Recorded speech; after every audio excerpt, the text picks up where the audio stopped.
നമസ്കാരം. ക്രിസ്തുയേശുവിൻ്റെ നാമത്തിൽ സ്നേഹവന്ദനം. സോഷ്യൽ മീഡിയയിൽ കൂടി എന്നെ ഏറെ സ്നേഹിക്കുന്ന, എനിക്ക് വേണ്ടി പ്രാർത്ഥിക്കുന്ന നിങ്ങളേവർക്കും ഒരു ചെറിയ ക്രിസ്മസ് സന്ദേശം പങ്കുവയ്ക്കണമെന്ന് ഞാൻ ആഗ്രഹിക്കുകയാണ്. അതുകൊണ്ടാണ് ഈ പ്രകൃതി സുന്ദരമായ സ്ഥലം തിരഞ്ഞെടുത്തത് തന്നെ. യേശുക്രിസ്തു ജനിച്ചത് പുൽത്തൊഴുത്തിലാണ് എന്നുള്ള ഒരു ഖ്യാതി നമുക്കെല്ലാവർക്കും ഉണ്ട്. എന്നാൽ യേശുക്രിസ്തു ജനിച്ചതായി പുൽത്തൊഴുത്തിലാണെന്ന് എങ്ങും പറയുന്നതായിട്ട് എനിക്ക് അറിവില്ല. യേശുവിനെ പുൽത്തൊഴുത്തിൽ കിടത്തി എന്ന് മാത്രമാണ് പറയപ്പെടുന്നത്. അങ്ങനെയാണെങ്കിൽ യേശു തമ്പുരാൻ ജനിച്ചത് എവിടെയാണ് എന്നുള്ളതിനെക്കുറിച്ച് ഓർത്തഡോക്സ് സഭയുടെ ആരാധനാ സംഗീതത്തിൽ വളരെ ഭംഗിയായിട്ട് പറയുന്നുണ്ട്. പാറപ്പൊത്തിലിത എന്നുള്ളത്. യേശുവിനെ ഈ പാറപ്പൊത്തിൽ പ്രസവിച്ച് അവിടെ നിന്ന് യേശുവിനെ കൊണ്ടുവന്ന് പശുത്തൊഴുത്തിൽ കിടത്തി എന്നുള്ളതായിരിക്കാം ഒരുപക്ഷെ ഇച്ചൂടെ നല്ലതായ ഒരു വ്യാഖ്യാനമെന്ന് എനിക്ക് തോന്നുന്നു. അതുകൊണ്ട് തന്നെ യേശു തമ്പുരാനെ കുറിച്ച് പിന്നീട് പറയുമ്പോഴും അവൻ ജീവനുള്ള പാറയാണ്. വിശുദ്ധ കുർബാനയുടെ ശോശപ്പ ആഘോഷിക്കുന്ന സമയത്തും പാറ എന്നുള്ള വ്യാഖ്യാനമാണ് ക്രിസ്തുവിന് കൊടുക്കുന്നത്.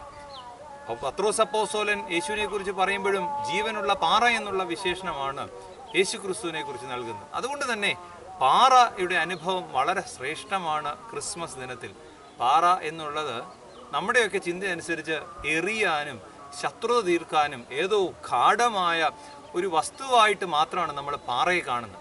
എന്നാൽ ഒരിക്കലും പാറയെ അങ്ങനെ മാത്രമല്ല കാണേണ്ടത്. ശത്രുത തീർക്കാൻ ഉപയോഗിക്കുന്നതിലുപരിയായ ചില നന്മകൾ ഈ പാറയ്ക്ക് ഉണ്ട്. അവിടെയാണ് ഒരു ക്രിസ്തുവിൻ്റെ ജനനം. അവിടെയാണ് ഇന്നും ക്രിസ്തു ജനിക്കുന്നത്. ക്രിസ്തീയ ജനനം സമാധാനം ഉണ്ടാക്കുമെങ്കിൽ, ക്രിസ്തുവിൻ്റെ ജനനം സമാധാനത്തിലേക്ക് നയിക്കുമെങ്കിൽ പാറയുടെ അനുഭവത്തിലായിരുന്നെങ്കിൽ മാത്രമേ സാധ്യമാവുകയുള്ളൂ. എന്താണ് പാറയുടെ അനുഭവം? ഒന്നാമത്തെ അനുഭവം എന്ന് പറയുന്നത് നല്ല ഉറപ്പാണ്. പാറയ്ക്ക് നല്ല ഉറപ്പാണ്. സംസ്കൃതത്തിലൊക്കെ സ്ഥിതപ്രജ്ഞൻ എന്നൊക്കെ പറഞ്ഞ് നമ്മളൊക്കെ കേട്ടിട്ടുണ്ട്. എന്താ ഈ സ്ഥിതപ്രജ്ഞൻ എന്ന് പറഞ്ഞാൽ? അനുഭവത്തിൽ ഒരു നിശ്ചയദാർഢ്യമുണ്ട്. ഒരുപാട് ഉയർന്നും ഒരുപാട് താന്നും അവൻ പോകുകയില്ല. അവൻ്റെ മനസ്സിൽ അതിയായ സന്തോഷം വന്നാൽ അവൻ ഒരുപാട് ഉയർന്ന് ആഹ്ലാദിക്കാറില്ല. ഒരുപാട് ദുഃഖം വന്നാൽ അവൻ ഒരുപാട് താണ് അങ്ങ് ഇല്ലാണ്ടായി പോകണമെന്നുള്ളൊരാഗ്രഹമില്ല. അവനൊരു സ്ഥിതപ്രജ്ഞനായിരിക്കും. എപ്പോഴും ഒരു മനസ്സൊരു സ്ഥിരമായ രീതിയിൽ നയിക്കുന്നവനായിരിക്കും. അങ്ങനെയുള്ളവരുടെ മനസ്സിലാണ് ഇന്നും ക്രിസ്തു ജനിക്കുന്നത്. ആർഭാടത്തിൻ്റെ മോടികളുടെ ലോകത്തിൽ ഒരുപാട് അഹങ്കരിക്കാതെ, ദുഃഖവും കഷ്ടതയും വേദനയും വരുമ്പം സ്വയം ഇല്ലാതെയായി പോകാതെ കൂടുതലായി ഹൃദയത്തെ ഉറപ്പിച്ചു നിൽക്കുന്നവരാകട്ടെ, അവിടെ ക്രിസ്തു ജനിക്കും, സമാധാനം ഉണ്ടാകും. രണ്ടാമതായിട്ട് പാറയുടെ അനുഭവം എന്ന് പറയുന്നത്, പാറ ഉള്ളിൽ ജലം ഉള്ളതാണ്. ഈ പാറയ്ക്കകത്തുനിന്ന് തന്നെ പലയിടങ്ങളിൽ, ഈ ഇഞ്ചപ്പാറ എന്ന് പറയുന്ന സ്ഥലത്തെ പാറയ്ക്കകത്തുനിന്ന് നല്ല ശുദ്ധമായ ജലം കിട്ടും. ആര് നോക്കിയാലും പാറ കഠിനമാണ്, പക്ഷെ അതിനകത്ത് ജലമുണ്ട്. എന്താ പാറയുടെ ജലത്തിൻ്റെ പ്രത്യേകത? ശുദ്ധമാണ്. ഒരു അല്പം പോലും പൊടിയോ അഴുക്കോ ഒന്നുമില്ലാത്ത ശുദ്ധമായ ജലം. ഞാൻ പറയും, ഒരു കരുതലിൻ്റെ ഭാവമുണ്ട് ഈ പാറയ്ക്ക്. അതുകൊണ്ടാണ് ഈ പാറയ്ക്കുള്ളിൽ ഈ ജലം സൂക്ഷിച്ചു വച്ചിരിക്കുന്നത്. എവിടെ കരുതലുണ്ടോ അവിടെ ക്രിസ്തു ജനിക്കത്തുള്ളൂ. ആഡംബരത്തിൻ്റെയും മോടികളുടെയും ഇടയിലാണ് ക്രിസ്തു ജനിക്കുന്നതെന്ന പൊള്ളയായ ഒരു ചിന്താഗതിയാണ് നമുക്കൊക്കെ ഉള്ളത്. ഒരിക്കലും ക്രിസ്തു അങ്ങനെയല്ല ജനിക്കുന്നത്. ക്രിസ്തു സാധാരണ ആളുകളുടെ ഇടയിൽ, കരുതുന്നവരുടെ ഇടയിൽ, അത് ധനമുള്ളവരാകട്ടെ ദരിദ്രരായിക്കോട്ടെ, ക്രിസ്തു ജനിക്കുന്നത് കരുതലുള്ളവരുടെ ഇടയിലാണ്. അന്യനെ സ്നേഹിക്കുവാൻ, അന്യനെ കരുതുവാൻ നീ തയ്യാറാണെങ്കിൽ നിന്റെ ഉള്ളിൽ ക്രിസ്തു ജനിക്കും, നിനക്ക് സമാധാനം ഉണ്ടാവും.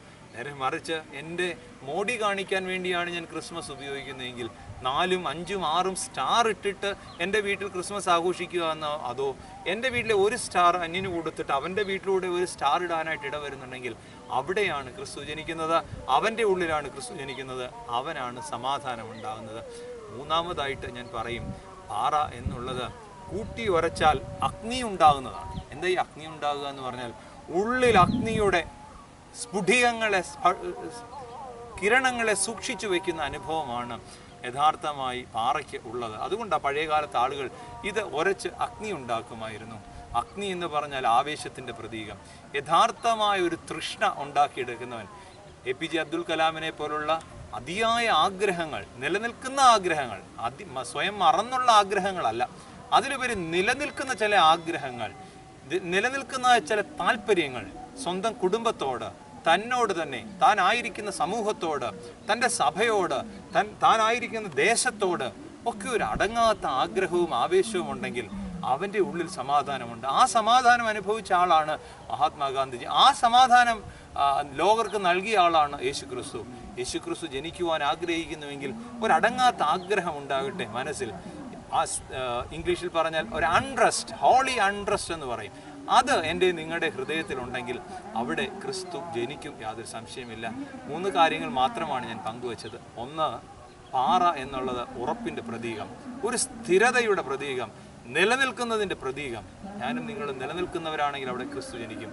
2, കരുതലിൻ്റെ പ്രതീകം, ഉള്ളിൽ ജലം നിറച്ചു വെച്ചോ അനേകർക്ക് വേണ്ടി ഒഴുക്കിക്കൊടുക്കാൻ തയ്യാറെടുക്കുന്ന പാറയാണെങ്കിൽ ക്രിസ്തു നിങ്ങളുടെ ഉള്ളിൽ ജനിക്കും. 3-മതായി, ഉള്ളിൽ ഒരു ഹോളി അൺട്രസ്റ്റ് കാത്തു സൂക്ഷിക്കുന്നവരാണ് എങ്കിൽ നിങ്ങളുടെ ഉള്ളിൽ ക്രിസ്തു ജനിക്കും. നല്ല ഒരു ക്രിസ്മസ് ദൈവം തമ്പുരാൻ യഥാർത്ഥമായി നിങ്ങളുടെ ഉള്ളിൽ ജനിക്കട്ടെ. പുൽക്കൂടിലല്ല, പാറക്കൂട്ടത്തിലല്ല, നിങ്ങളുടെ ഉള്ളിൽ ജനിക്കട്ടെ എന്ന് ആത്മാർത്ഥമായിട്ട് പ്രാർത്ഥിക്കുന്നു. 2015 കടന്നുപോയി. പ്രതീക്ഷകളുടെ ഒരു 2016 കാത്തിരിക്കുന്ന നിങ്ങൾക്ക് നന്മയുടെ ഒരു നല്ല കാലം ഉണ്ടാവട്ടെ എന്ന് പ്രാർത്ഥിക്കുന്നു. നന്ദി, നമസ്കാരം.